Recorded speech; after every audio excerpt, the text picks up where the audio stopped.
So good to see you this morning. Welcome to the Easter season here at StoneBridge Christian Church.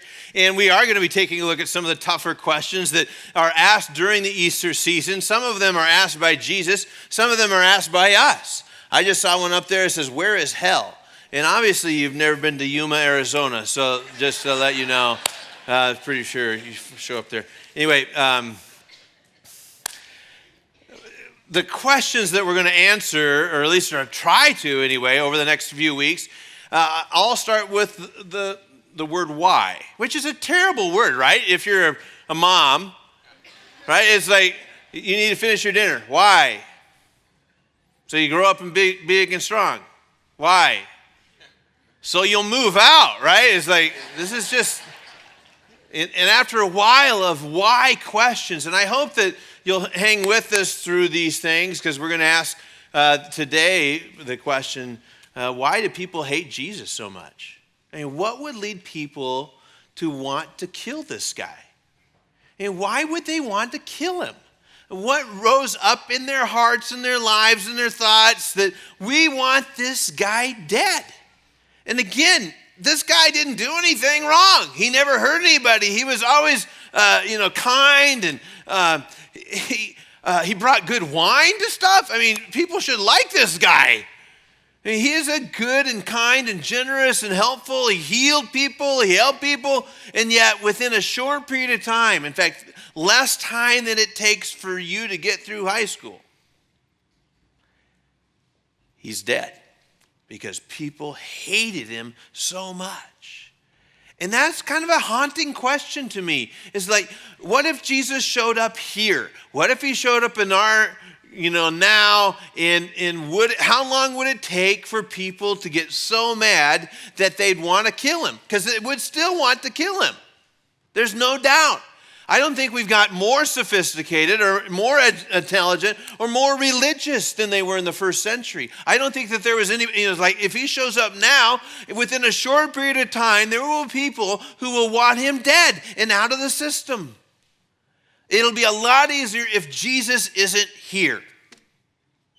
And that is a haunting thought. What if Jesus shows up and we're the problem? We're the ones going, kill that guy. I don't ever want that to be, right? And yet, Jesus would even say this about us followers. They're going to hate you too. There are going to be people who hate you. And they're not really hating you, but they're hating me. But you get it. There will be people who will rise up and want you dead. Ooh. Well, I don't know. So why kill Jesus? Well, just a little glimpse of what ticked off some people, and there's a lot of things that ticked them off. But Mark chapter 3, verse 1 through 6, Jesus went to the synagogue again and noticed a man with a deformed hand. Since it was the Sabbath, Jesus' enemies watched him closely.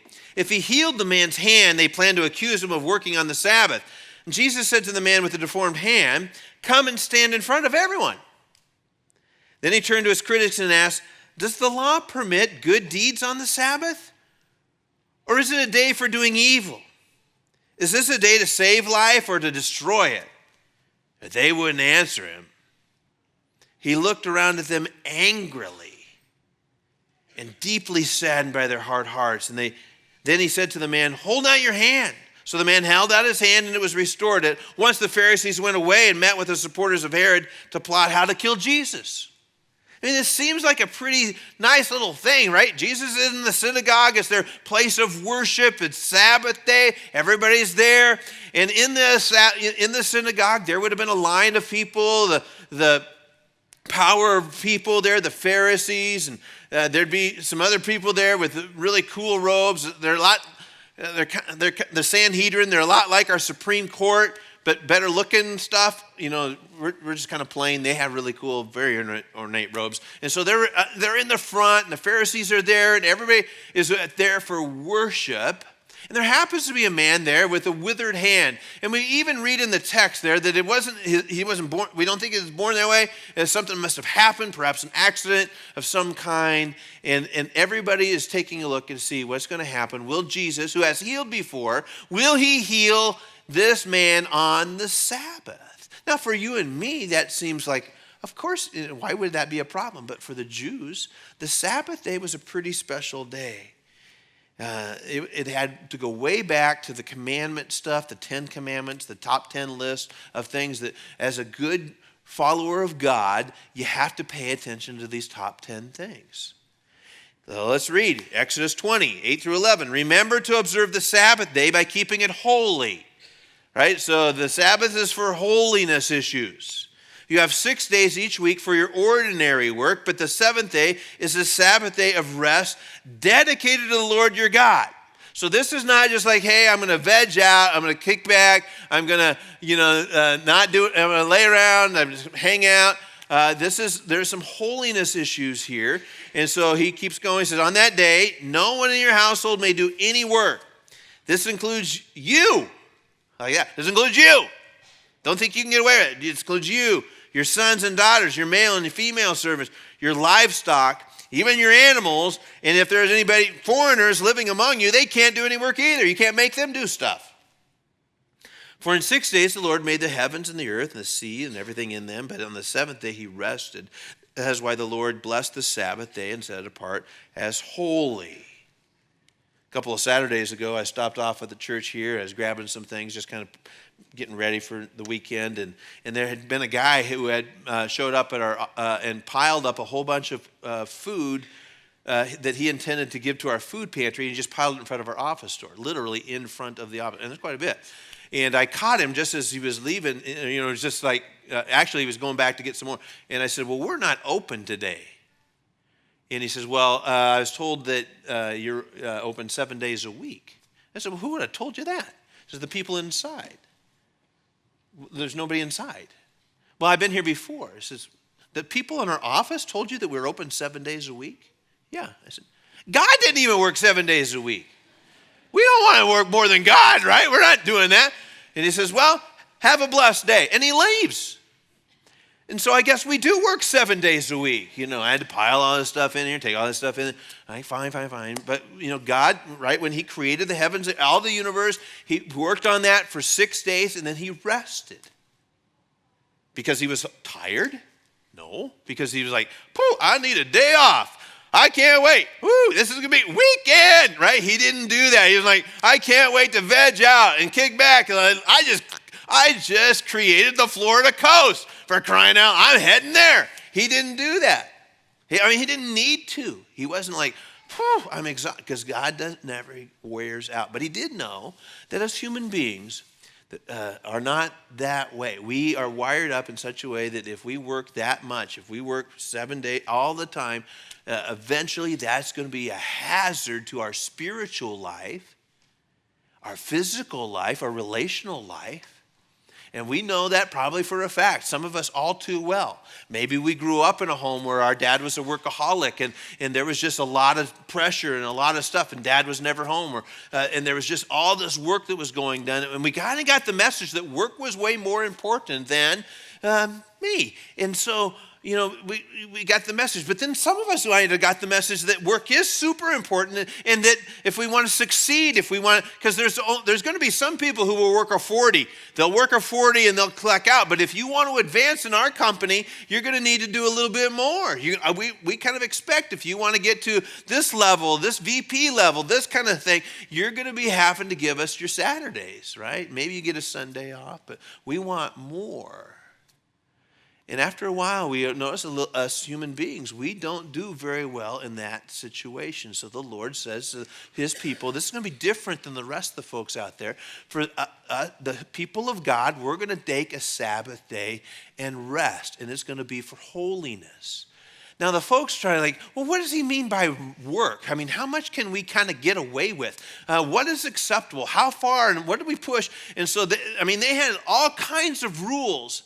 You could not write more than 2 letters on the Sabbath day. You couldn't write 2 letters, which also meant you couldn't erase 2 letters. Right? Hey, right, if you write them, you shouldn't write, right? And so there was lots of rules that had to do with keeping the Sabbath day, and there was some rules, but there was also some people who were keepers of the rules. The Sanhedrin and the Pharisees were the people who made sure that everybody was keeping the Sabbath day and keeping it holy. So Jesus is in the synagogue, and it's church day, right? They're all there. And there's this man, and he knows what's happening. This man's got a hand that's messed up. And he tells the man to stand up. And the man, I'm pretty sure the man probably looks at the Pharisees in the Sanhedrin and says, is it okay if I stand? Because I don't want to break the Sabbath. Is standing breaking the Sabbath? And they give a nod. You can stand up. So he stands up. Everyone is focused on that moment. No one doubted that Jesus could heal. That was not even a question. Can Jesus heal? Is not the question. Would he? Would he heal now? Would he break Sabbath law? And if he does, right, then we've got him. He's a phony and a fake, and he's not a spiritual person. So Jesus says, interestingly enough, does the law permit good deeds on the Sabbath, or is it a day for doing evil? Is it okay for me to do something good right now? So he's asking the religious folks there, the keepers of the law, is it okay if we do good right now, or should I do evil by ignoring this? Now, they knew the answer, right? It's okay to do good on the Sabbath. But they don't say nothing. And then he just goes on, is this day to save life or to destroy it? They wouldn't answer him. They had nothing to say, perhaps. The silence was the answer. Now, Jesus rarely got angry. We don't see a whole lot written in Scripture about his moments of anger, but here certainly he has that. I picture Jesus as an incredibly patient person. I think he's got kind eyes. I think he was a gentle man. But he looks at these men with anger.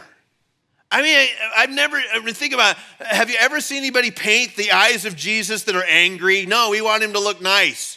Ooh, Jesus, you're beautiful. Right? Angry eyes? We don't want to see angry eyes, Jesus. I certainly don't want to see angry eyes, Jesus. I want you to look at me like, Mark, you totally don't get it.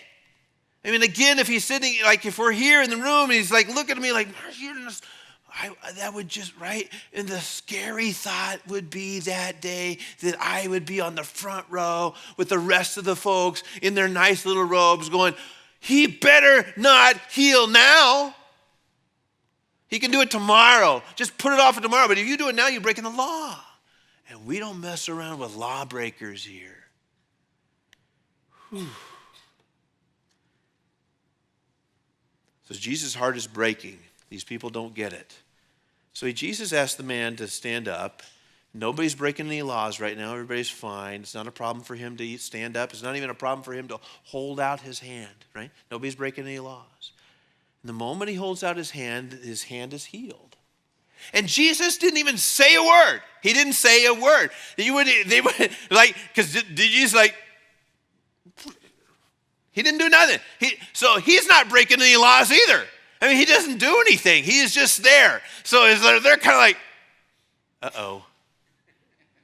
Jesus didn't say nothing, so we can't even accuse him of healing the guy. But somehow that guy got healed, but he didn't heal himself. And all he did was stand up and hold out his arm. What are we going to say to the folks when they say, what happened here? Because like, he healed the guy. No, he didn't. He didn't even say anything. I don't know how it happened. How about this? God healed him? Did God heal him? Did God work on the Sabbath? Oh, no, right? What are we supposed to do now? And they are so ticked off at Jesus. They are so disturbed by that. And here's what they do.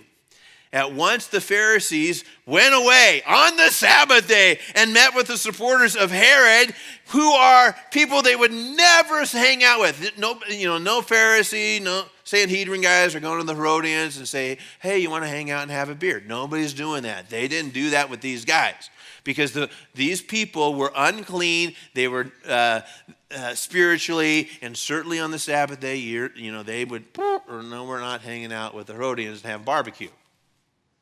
And by the way, let's talk about killing Jesus. They're doing, that's right, they did this on the Sabbath. The Pharisees were passionate about their religion. No one would question their loyalty to God. But their religion had gotten in the way, and they convinced that God and Jesus was a bad person. He didn't sin, but he did make some people uncomfortable by breaking some rules that they had believed in and held on to. See, we like Jesus until he starts getting in our way of our lifestyle or religion, until Jesus starts asking for us for money or for us to help somebody do a good thing. But Jesus, I'm at church. Isn't that enough? To Jesus, it was all about love and service. Ritual was irrelevant compared to love and action. So I do not want Jesus to look at me with anger. I do not want him looking at me thinking that, Mark, you care more about your religion than you do about helping helping people. Don't feel so smug in your holiness.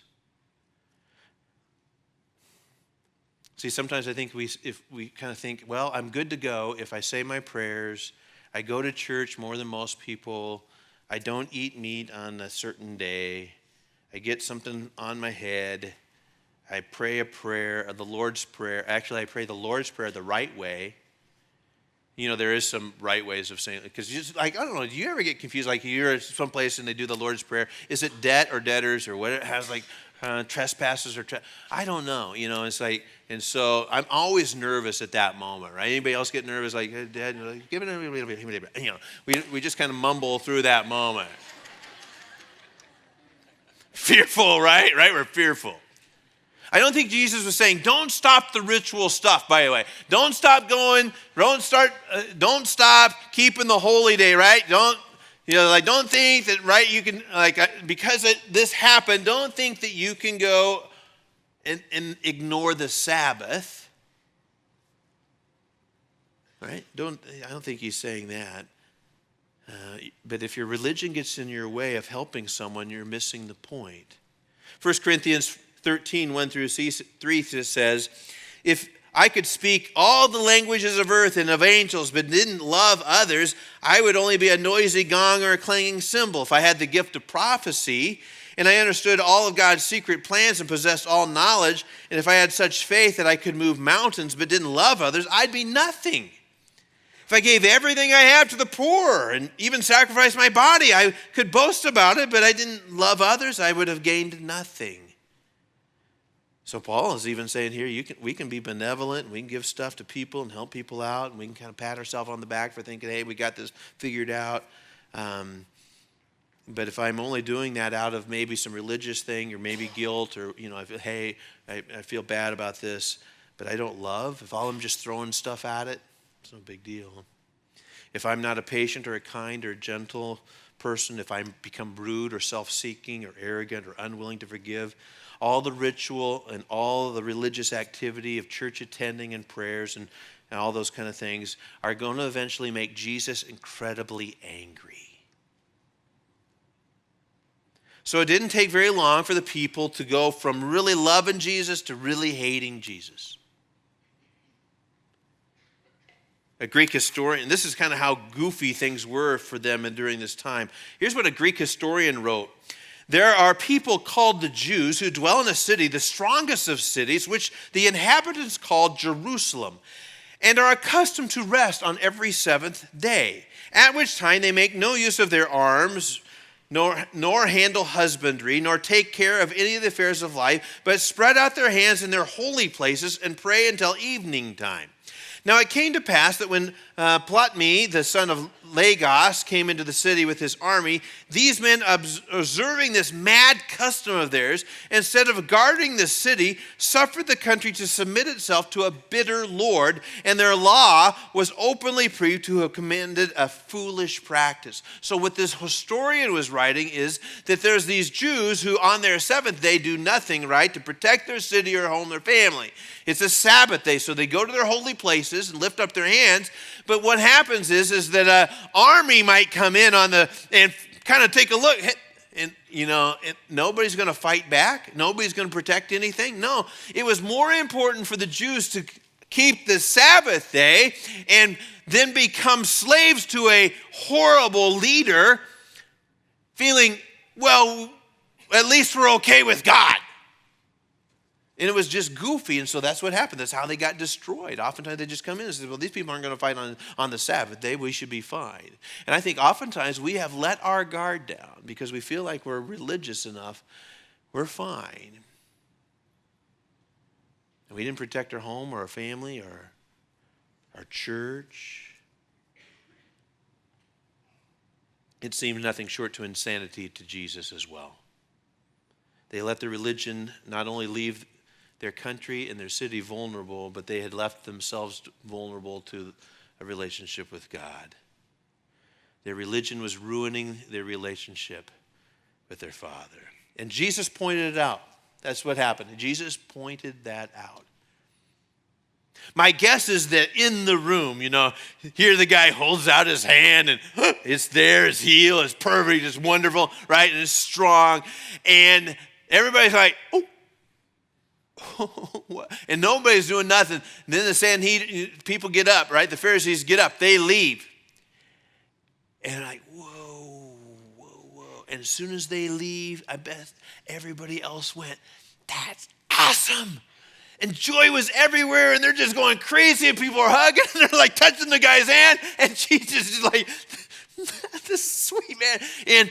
And everybody is full of joy, which is what the Sabbath day is about.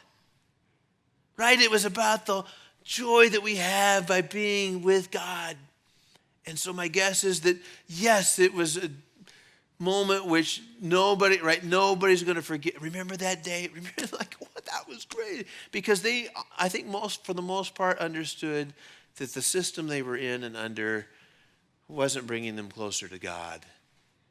And their leaders weren't leading them closer. And here's this guy who pushes back on a rule because there's a person who needs somebody, right? I don't know where you're at in the story. I've tried to picture myself multiple times in multiple spots. I hope it would have been wonderful to be the guy who needed the healing, right? That got somehow connected. And maybe that's where you're at today, is that you've come in here and you're a little messed up. And you're wondering, is there anybody here that could help? And could there be healing at all for your life? And yes, this is a place where you can come and find hope and healing, and that nobody's here to judge and nobody's here to say, we're just here because we're not perfect either. And we all had imperfections in our life. Maybe that's where you're at today. I'd hate to be the person sitting on the front row judging people and cross-arm stuff and a little bothered by, right? A little bothered by Jesus.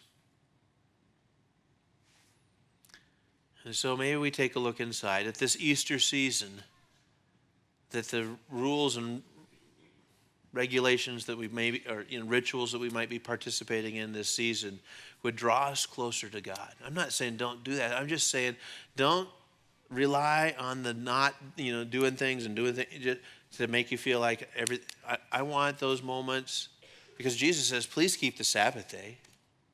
Yeah, absolutely. That the Sabbath was given for you. And that's why maybe some of you are here today. You just needed a day of rest. Been a rough week, a tough time. You just needed to be here. Refresh a little bit, reconnect a little bit.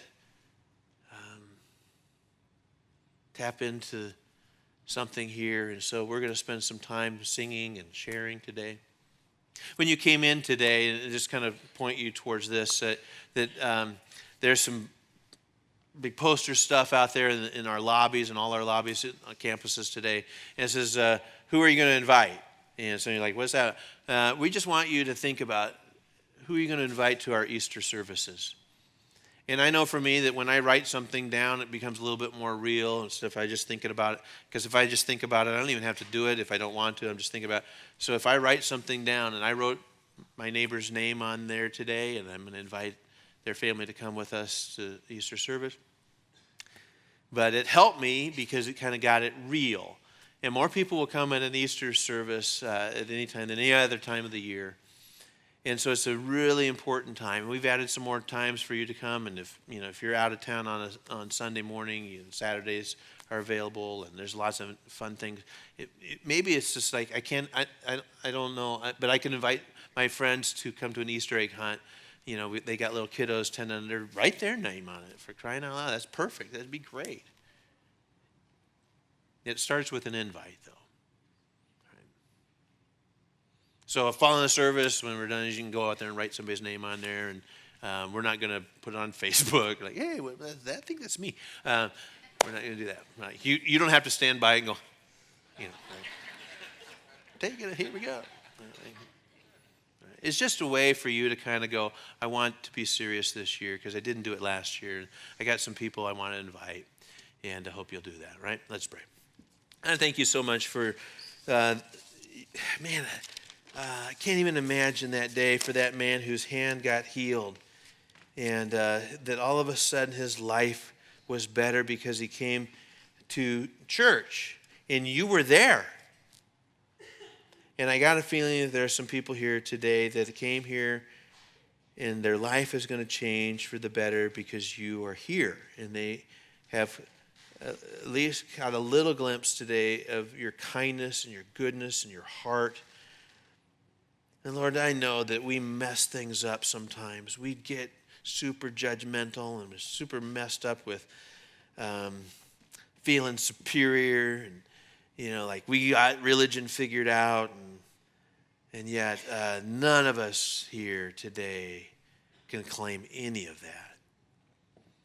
And so I never want you to look at me with those angry eyes. So forgive me for those moments, and I'm grateful that you have. In Jesus we pray, amen.